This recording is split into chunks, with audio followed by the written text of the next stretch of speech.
মেঘের দলে। একদিন এক মেঘ বালিকা প্রশ্ন করল কৌতূহলে, এই মেয়েটা নাম কি রে তোর? আমি বললাম কুসমন্তর। মেঘ বালিকা তো রেগেই আগুন, মিথ্যে কথা, নাম কি অমন হয় কখনো? আমি বললাম নিশ্চয়।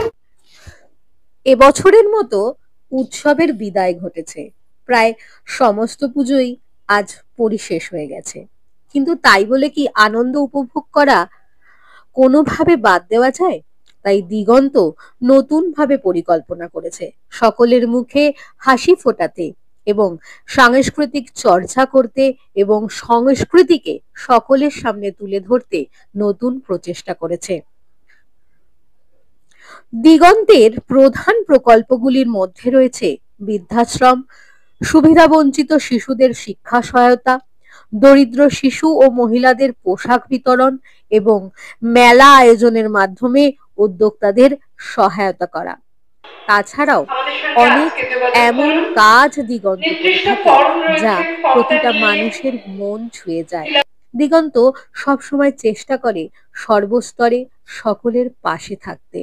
দিগন্তের এই পরিকল্পনাকে সমাজ বার্তা জানায় কুর্নিশ এবং দিগন্তের সাথে একটু আনন্দের মুহূর্ত ভাগ করে নিতে আজ পৌঁছে গিয়েছিল সমাজ বার্তা দিগন্তের অনুষ্ঠানে।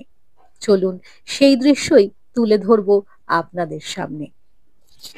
সাংস্কৃতিক অনুষ্ঠানের পাশাপাশি ছিল গুণীজন সম্মাননা এবং স্বাস্থ্য পরীক্ষার সুব্যবস্থাও। সমাজ বার্তায় আপনাকে অনেক অনেক স্বাগত। আজকে যেখানে আমরা একত্রিত হতে পেরেছি এর কারণটা যদি কারণ হচ্ছে আজকে আমাদের দিগন্ত যে আমাদের সংস্থা, যেটার বয়স প্রায় 6 বছর হতে চলল, সেই দিগন্তের আয়োজনে আজকে দুর্গাপুজো হয়ে গেছে, কালী পুজো হয়ে গেছে, ছট পুজো হয়ে গেছে, বিভিন্ন পুজোর শেষে আমাদের যখন জগদ্ধাত্রী পুজো হয়ে যাওয়ার পরে সমস্ত ব্যস্ততার পরে আমরা একসাথে মিলিত হয়েছি আজকের এই মনোজ্ঞ সন্ধ্যায়। দিগন্ত 2020 সালে 14ই জুন আমাদের এই দিগন্তের কর্মকাণ্ড শুরু। একটা মানে নিজেরা গল্প করতে করতে শুরু করেছিলাম। সেই দিগন্ত আজকে প্রায় 2025 শেষ। 2025-এর অন্তিম লগ্নে এসে 5 বছরে আমাদের দিগন্তের একটা স্কুল হয়েছে, যেখানে আমরা একদম আন্ডার প্রিভিলেজ বাচ্চাদের আমরা সেখানে পড়াশোনা করাই, শিক্ষা দিই।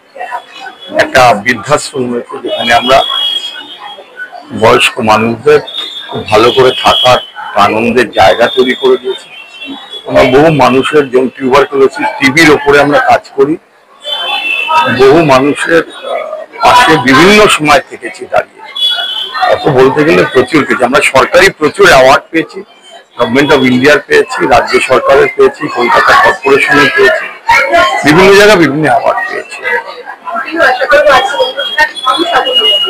ধন্যবাদ। আজকে এখানে দিগন্তের যে অনুষ্ঠানটি হচ্ছে এটি খুবই সুন্দর অনুষ্ঠান এবং দিগন্ত আমাদের এখানে দক্ষিণ কলকাতার মধ্যে এবং শহরতলির মধ্যে খুবই একটি রেপুটেড অর্গানাইজেশন।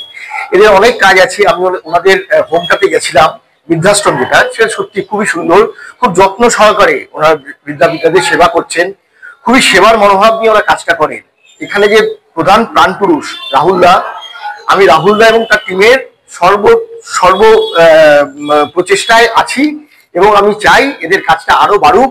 আমাদের অর্গানাইজেশন ছোট্ট একটা অর্গানাইজেশন, যদি ওনাদের সঙ্গে থেকে কাজ করতে পারে আমরা খুব খুশি হব। এবং এই অনুষ্ঠানে এই শিল্পীরা আজকে অত্যন্ত সুন্দরভাবে আবৃত্তি পরিবেশন করছেন, সঙ্গীত পরিবেশন করছেন, সবাইকে আমি আমার প্রণাম এবং অভিনন্দন।